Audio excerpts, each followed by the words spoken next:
I want the Grammys. I want to go to the Oscars. I want to be on the big screen. I want it all. You know what I mean? But I have to do what I have to do. I have to pay my dues. And right now, this is my struggle. This is my story. So I'm building that, and I'm just trusting God and seeing where I'm gonna go.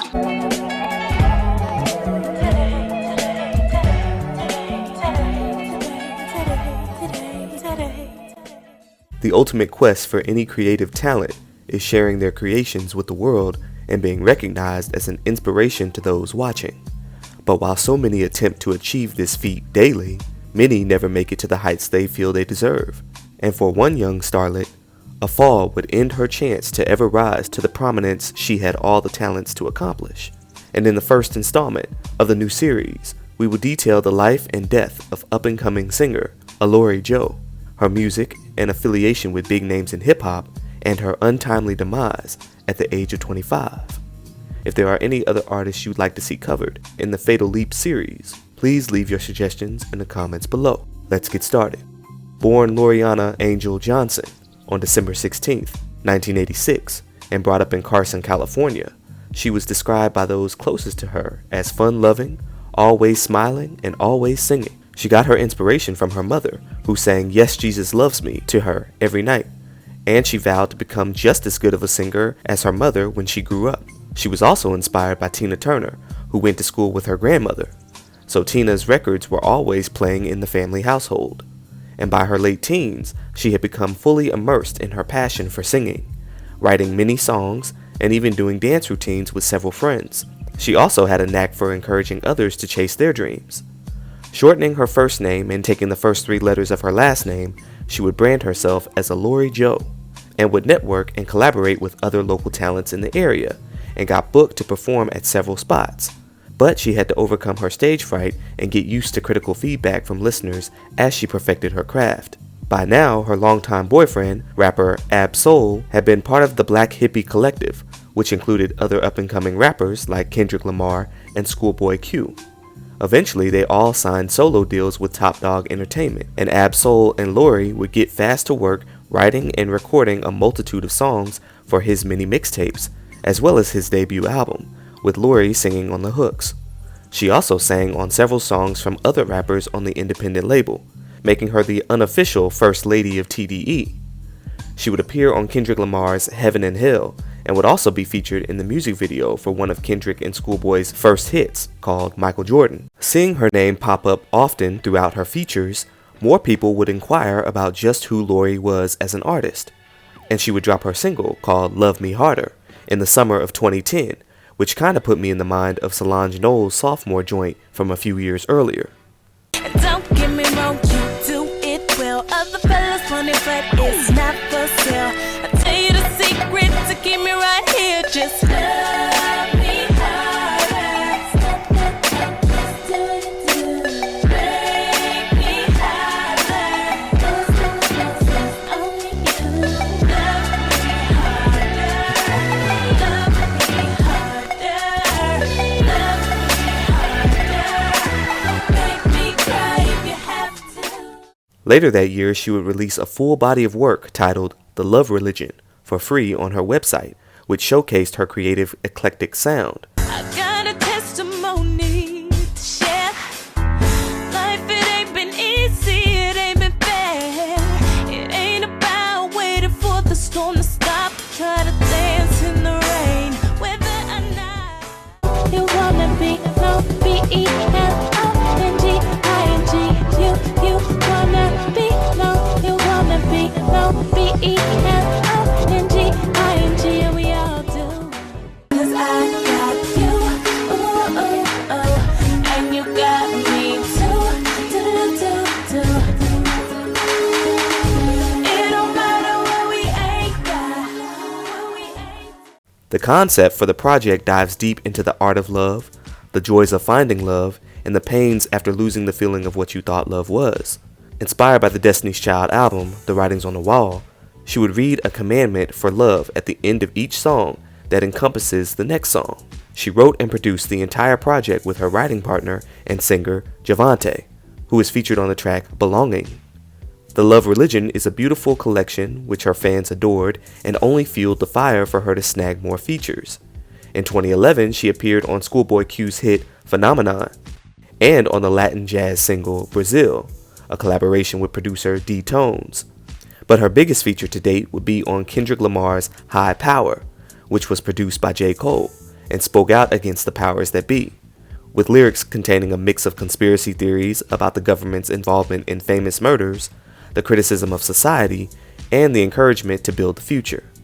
And towards the bridge, Alori sings, "Every day we fight the system just to make our way.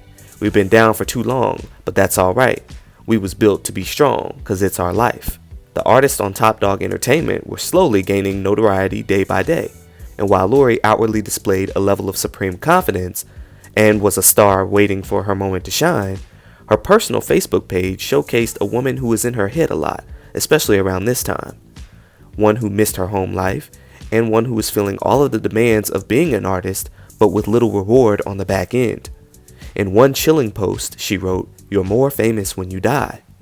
And in her song Racing Time, which has become a fan favorite and samples Kanye's I Wonder, she sang about chasing fame and feeling like she's running out of time, and that once the time runs out, you'll get left behind only to become a distant memory that only few will recognize.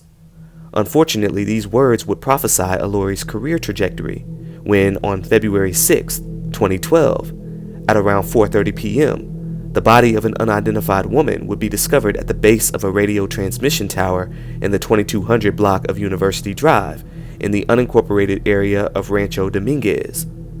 The next day, Alori's sister would reach out to Ab-Soul on Twitter, inquiring about whether or not he had seen or heard from Alori, as her sister's calls were going straight to voicemail. Ab replied that he hadn't heard from Alori either, and this worried her family and friends. But on February 8th, the body that was found days earlier would be identified as Alori Joh. The coroner's assistant chief, Ed Winter, who had handled the deaths of celebrities like Michael Jackson and Brittany Murphy, said that Lori had apparently climbed up the tower and jumped off, causing her demise. Alori's sister would then take to Twitter and write, "I have never felt so much pain in my life. I lost my only sister. I feel like my heart has been ripped out of my chest. Man, my heart hurts and I can't sleep. I still don't believe it. But thank you to everyone. I appreciate the prayers. God is still on the throne." And even Schoolboy Q wrote, "Smoking one for Alori Joh. Peace, homie." Yet at that time, and even to this day, few details are available in her death, which received very little coverage, as just days later, the R&B world would be rocked with the death of the legendary Whitney Houston. And that took over all the major headlines, along with the same coroner's office now shifting their focuses to Whitney. But as for Alori, there was little in the way of recognition from the industry or answers as to what went on in the days leading up to her demise.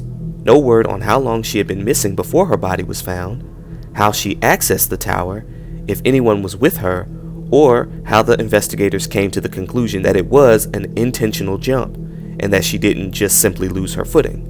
According to her boyfriend, she didn't leave a note behind, and her autopsy showed no substances in her system that would have given her destructive thoughts or impaired judgment. This has left friends who knew her with many unanswered questions, and even some resentment, as they found it to be completely out of character for someone who was literally on the brink of major stardom to suddenly end their life for reasons unknown. But her fans had their own theories, and those theories ran rampant when just a month later, TDE would close a joint venture deal, which had Kendrick Lamar joining Aftermath Entertainment and Schoolboy Q joining Interscope Records. Kendrick would then suddenly skyrocket to the mainstream with his next release, Good Kid, Mad City, debuting at number 2 on the US Billboard 200 and earning the highest first week sales of the year by a male rapper. He would then have his breakout hits, Swimming Pools, Drank, Don't Kill My Vibe, Poetic Justice, Effin' Problems, How Many Drinks, etc. I mean, Kendrick was everywhere, and seemingly overnight. His album received 7 Grammy nominations, and to date is the longest running hip-hop album in the history of Billboard after charting for 10 consecutive years. A far cry from speaking against the powers that be just a year prior to its release. And at what expense? Kendrick stated that Alori's death had inspired him to work harder.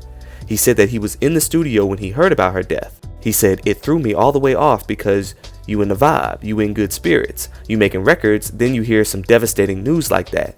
It sits you back for a second. What I had to do was basically gather myself and try to stay focused, continue to move with what she was pushing, and that was being a star and an entertainer. So when I thought about that, I hopped back in the booth and I continued going." The other rappers had their successes too now.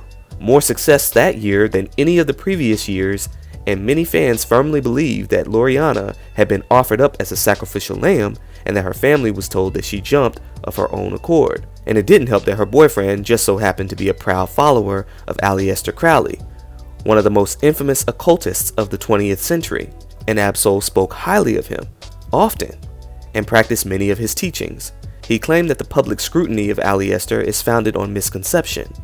But other rappers would also share stories on how in the studio, Ab-Soul would go into a meditative state before spitting out full-length freestyles back to back without writing anything down, almost like he had superpowers, or as if something else had taken him over entirely. This, of course, didn't sit well with certain viewers. Ab-Soul, however, would pay tribute to Alori in much of his music moving forward, and even released their unheard collaborations on all of his future albums. In his song Book of Soul, he rapped, "We never got to tell them who the love religion was about. It was supposed to end with our grandkids. Luckily for me, I'm used to being cut short. I'm such a nice guy. Why, Lord? Why, Lori? Why you had to take her from me? Guess he needed your angel face for all of heaven to see." He ended up getting a tattoo of Lori and even advocated against taking one's own life.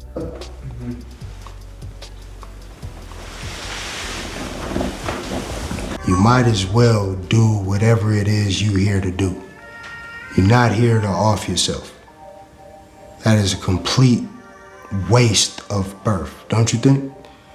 It's a complete waste of birth. You are not here to take yourself out. You're here to figure out what it is you're here to do. And whether or not you think that's gonna take your problems away or anything like that, you're gonna harm somebody else severely. Somebody, whether it be your mother, your best friend, your boyfriend, your future husband. Y'all know, so I'm just saying, don't play like that. Don't play like that and do what you're here. Use your intuition, exercise that intuition, go out on the risk, go out on the limb. It's not supposed to be easy here. It's not supposed to be easy here. How fun would that be? You know what I'm saying? How much would you learn that way? And if everything was just so easy, you know?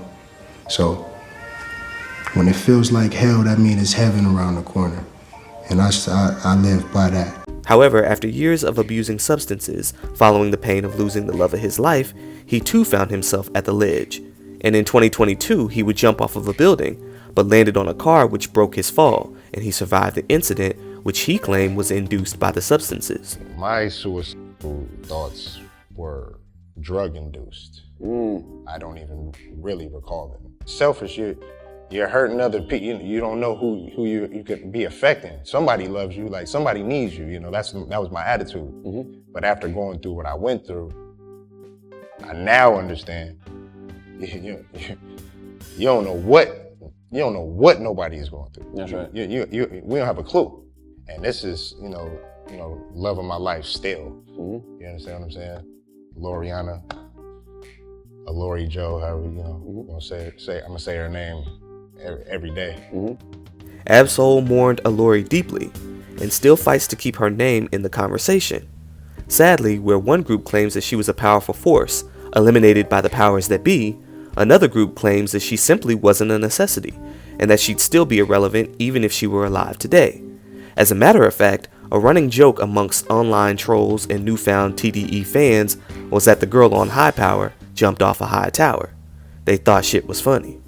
And to throw more salt in the wound, the following year, in 2013, R&B artist SZA would become the first female artist to officially sign with Top Dog Entertainment, and would be branded as the official First Lady of TDE, even though Day One fans know who the real OG First Lady really was.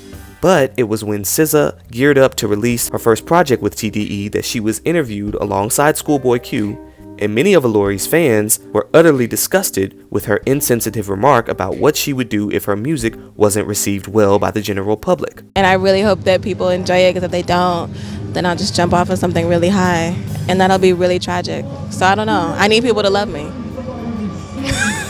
Just kidding, I'm fine. Many fans felt that SZA was mocking the sacrifice, but others stated that she simply wasn't thinking in the moment, and that she didn't know Alori personally, so it shouldn't matter. However, with Alori's death being a major tragedy at TDE, and her memory being kept alive by the artists present, there's no way that SZA wouldn't have been well aware of how her comment came across, especially in the presence of someone who was close to Alori. But where there was negative energy surrounding Alori's namesake, I wanted to conclude this documentary with the positive. As 3 months after her death, the long-awaited music video for her second single, Lovebird, was finally complete and released for her fans to enjoy, which eclectic sounds and extraterrestrial theme was reminiscent of Outkast's music video for the song Prototype.